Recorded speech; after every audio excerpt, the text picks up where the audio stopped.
નમો નમઃ. જય તો સોમનાથ. આજે આપણે વાત કરવી છે નીતિ શતક. તો નીતિનો શતક છે, શતક એટલે 100, જેમાં નીતિ વિષયક 100 શ્લોક હોય એને નીતિ શતક કહેવાય. તો સહજ રીતથી આવી ઈચ્છા થાય કે આવી નીતિ લખવાવાળું કોણ હશે? તો તેના નીતિ શતકના કરતા છે ભર્તૃહરિ, રાજા ભર્તૃહરિ.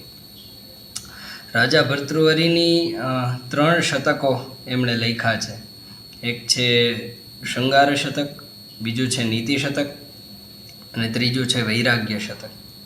તો જે શતકને આપણે જોઈએ ને એની અંદરથી એને એ ભાવ ઉત્પન્ન એની અંદરથી થાય કે જાણે કે શૃંગાર શતક વાંચીએ તો આપણે સહજ રીતથી એની અંદર પ્રવૃત્તિ થઈ જાય કે ઓહો આવું.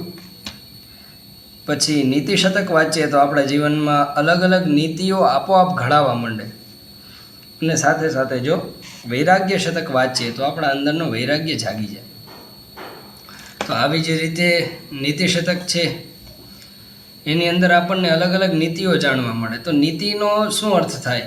તો એક સામાન્ય અર્થ જોઈએ તો એ આપણને કોઈક જગ્યાએ લઈ જાય કે જેવા ભર્તૃહરિજીને અનુભવ થયા એ અનુભવ જો આપણને થાય તો આપણે શું કરવું જોઈએ એવું ભર્તૃહરિજી શીખવાડે છે. તો એના માટે નીતિ શતક લખવામાં આવ્યું છે. તો ત્યાં જ વાત આવે છે કે ભર્તૃહરિજીના જીવનનો એક બહુ જ ઉત્તમ એવો શ્લોક આપણા માટે કહી શકાય કે જ્યારે ભર્તૃહરિજીની એક ઋષિ આવી અને એક ફળ આપે છે. એ ફળ રહ્યું ને એ ભર્તૃહરિજીને એમ થાય કે આ ફળ હું ખાઈને શું કરું? હું તો એક કામ કરું કે આ મારી પત્નીને આપું તો આના જે ફાયદા છે એ મને નહીં પણ મારી પત્નીને મળવા જોઈએ. તો એના દ્વારા પોતાનો પ્રેમ પણ સ્વીકારે છે, સિદ્ધ કરે છે. તો પછી આમ કરીને પોતે પ્રેમને સિદ્ધ કરવા માટે ભર્તૃહરિજી પોતે રહ્યા ને એ આવી રીતે પ્રયાસ કરે છે. શું પ્રયાસ કરે છે? તો કે એ ફળ રહ્યું ને એમની પત્નીને આપે છે. એમની પત્ની પાછા એના કોઈક પ્રેમીને આપે છે. અને પાછો એ પ્રેમી છે એને પણ ગામની કોઈક વૈશ્યા સાથે પ્રેમ હતો. તો એ પાછું એ વૈશ્યાને ફળ આપે છે. હવે પાછું એટલામાં પૂરું નથી થઈ જતું. વૈશ્યાને એમ થાય કે મારું શરીર તો કોઈ એટલું બધું કામ નહીં આવે સંસારને. આ શરીર રહ્યું ને આ ફળ રહ્યું ને કામ લાગશે રાજાને. તો કે હું એક કામ કરું, આ ફળ રહ્યું ને રાજાને આપી દઉં. તો એમ કરીને રાજાને આપે છે. કહેતા ભર્તૃહરિજી પાસે આ ફરતું આ ફળ રહ્યું ને રાજા ભર્તૃહરિજી પાસે પહોંચે છે. તો ત્યારે ભર્તૃહરિજી રહ્યા ને આ શ્લોકની રચના કરી એના પછી કે યમ ચિંતયામિ સતતમ મયિ સા વિરક્તા સાપ્યન્યમિચ્છતિ જનમ સજનોન્યસક્તઃ અસ્મત્કૃતે ચ પરિતુષ્યતિ કાચિદન્યા ધિક્તામ ચ તમ ચ મદનમ ચૈમામ ચ મામ ચ. પોતાની પ્રિયતમાના આવા કાર્યોને જોઈ અને ભર્તૃહરિજી એને ધિક્કાર કરે છે. તો કે કઈ રીતથી? તો કે સીધું ધિક્કાર નથી કર્યું. પહેલાં એમ કીધું યામ ચિંતયામિ સતતમ, જેનું વારંવાર સતતમ કહેતા ઘડીક પણ એને ભૂલતો નથી એવીને હું જેને યામ યામ, તો એવી જે મારી પત્ની છે એનું હું વારંવાર ચિંતન કરતો હતો. મયી સા વિરક્તા, એ મારામાં આસક્ત નથી પણ મયી સા વિરક્તા, એ મારાથી પણ વિરક્ત છે. અને પાછી એવું જ નહીં એ આસક્ત ન હતી.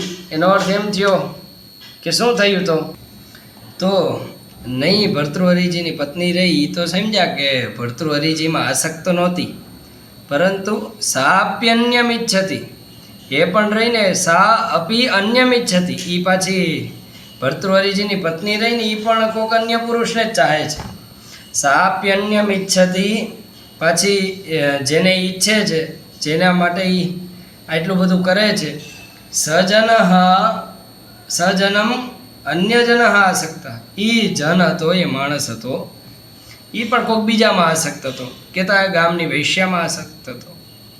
અને પાછું એટલું જ નહીં અસ્મત્કૃતે ચ પરિતુષ્યતિ કાચિદન્યા, કે આપણા માટે તો રહ્યો ને કોઈક બીજાને જ તે આપણું સારું થાય એના માટે ઈચ્છે છે. તો અસ્મત્કૃતે આપણા માટે, પરિતુષ્યતિ આપણું સારી રીતથી પોષણ થાય એના માટે, કાચિદન્યા એવ ઈચ્છતિ કોઈક બીજી જ આપણી સારું થાય એના માટે ઈચ્છે છે. તો એટલા માટે ભર્તૃહરિજી બધાને ધિક્કાર કરે છે. કોને કોને ધિક્કાર કરે છે? ધિક્તામ, તામ એટલે ભર્તૃહરિજીની પત્ની ધિક્તામ ચ, તમ ચ કહેતા એમના પત્ની જેનામાં આસક્ત હતા એનામાં એને પણ ધિક્તામ ચ તમ ચ, મદનમ ચ, મદનમ ઇતિ કામદેવ, તો કામદેવને પણ ધિક્કાર કરે છે. ધિક્તામ ચ તમ ચ મદનમ ચ ઇમામ ચ મામ ચ, પેલી જે વૈશ્યા હતી એને પણ ધિક્કાર કરે છે, પછી છેલ્લે પોતાને પણ ધિક્કાર આપે છે. તો આવી રીતે કરી અને જ્યારે માણસ પ્રેમમાંથી ડૂબે ને પ્રેમમાં, અને એમાંથી એને દગો મળે ને પછી માણસની નીતિ જાગે છે. તો હવે ભર્તૃહરિજીની નીતિ જાગી, પણ નીતિ જાગી તો એવું નહીં કે સીધે સીધા શ્લોકો લખવા જ માંડ્યા. એમને પણ એટલા તો ભાનમાં હતા કે પહેલાં ભગવાનનું સ્મરણ કરીએ. એમ કરીને સૌ પહેલાં અહીંયા ભગવાનનું સ્મરણ કરતાં કરતાં કહે છે, દિક્કાલાદ્યનવચ્છિન્નાનંતચિન્માત્ર મૂર્તયે સ્વાનુભૂત્યેકમાનાય નમઃ શાંતાય તેજસે. તો ભર્તૃહરિજી છે ને એ મંગલાચરણ કરતાં કહે છે કે દિક્કાલાદ્યનવચ્છિન્નાનંતચિન્માત્ર મૂર્તયે સ્વાનુભૂત્યેકમાનાય શાંતાય તેજસે નમઃ. નમઃ અસ્તુ. તેજસે નમઃ, ભગવાન તેજરૂપી છે. તો આપણને એમ થાય કે તેજરૂપી કઈ રીતે? તો આપણે જે કાંઈ ચલન ક્રિયા કરીએ, બોલીએ, જોઈએ, સાંભળીએ, એ બધાની અંદર પરમાત્મા રહેલા છે. અને કઈ રીતે? તેજ રૂપે, શક્તિ રૂપે. હવે જો આંખોની અંદર શક્તિ જ ન હોય તો આપણે જોઈ કઈ રીતે શકીએ? કાનની અંદર પણ શ્રવણ શક્તિ ન હોય તો આપણે સાંભળી કઈ રીતે શકીએ? એટલા માટે ભગવાન બધાની અંદર રહેલા તો છે, પણ કઈ રીતે? તેજ હશે, તેજરૂપી છે. અને પાછા શાંત છે. તો શાંત શબ્દનો અર્થ શું થયો? તો કે પંચ વિષયેભ્ય જે હોય, પંચ વિષયેભ્ય યસ્ય, જેની વિરક્તિ હોય, જે વિરક્ત હોય એને કહેવાય.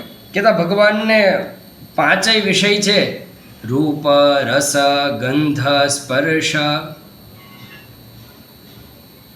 આ બધામાંથી રહ્યો ને શબ્દ, સ્પર્શ, રૂપ, રસ, ગંધ, આ પાંચેયમાંથી ભગવાન રહ્યા ને. ભગવાન એની અંદર આસક્ત નથી પણ વિરક્ત છે. એટલા માટે શાંતાય તેજસે નમઃ. પાછું એટલું જ નહીં, સ્વાનુભૂત્યેકમાનાય, ભગવાન તમારે ઓળખવા હોય તો ભર્તૃહરિજી એમ કહે છે કે સ્વ અનુભૂતિ એકમાનાય. એનું પ્રમાણ શું? તો કે એ તમે પોતે એક પોતાનું જ અનુભવ કરો, એ જ એનું પ્રમાણ. કોઈ તમને ગમે એટલી પરમાત્માની વાત કરે પરંતુ તમે એને કહી ન શકો કે પરમાત્મા આવા, પરમાત્મા આવા. પણ પરમાત્માનું જો તમારે કાંઈ પણ પ્રમાણ જોતું હોય તો એ પોતાની અનુભૂતિનું એક પ્રમાણ છે. એના માટે કોઈ બીજું પ્રમાણ ન હોઈ શકે. પાછા કેવા છે? તો કે દિક્કાલાદ્યનવચ્છિન્ન. અનવચ્છિન્ન એટલે અપરિમિત.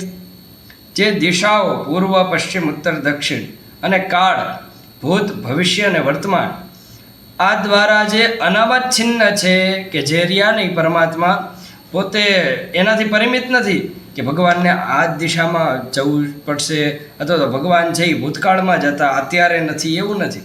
ભગવાન એ કેવા છે? તો કે અનવચ્છિન્ન કાલાદિ. શું ભગવાન છે એ કાળ આદિથી પણ કેવા છે? અનવચ્છિન્ન છે, અપરિમિત છે. અને પાછા અપરિમિત એનો અર્થ શું? તો કે અનંત. ન અંત ઇતિ અનંત, જેનો કોઈ અંત નથી. અને પાછા એવા હોવા છતાં ચિન્માત્ર મૂર્તિ, જ્ઞાનમયી મૂર્તિ છે ભગવાન. એટલા માટે એવા ભગવાનને નમઃ. દિક્કાલાદ્યનવચ્છિન્નાનંત ચિન્માત્ર મૂર્તયે स्वानुभूत्येकमानाय नमः शान्ताय तेजसे हरिः ओम। जय सोमनाथ।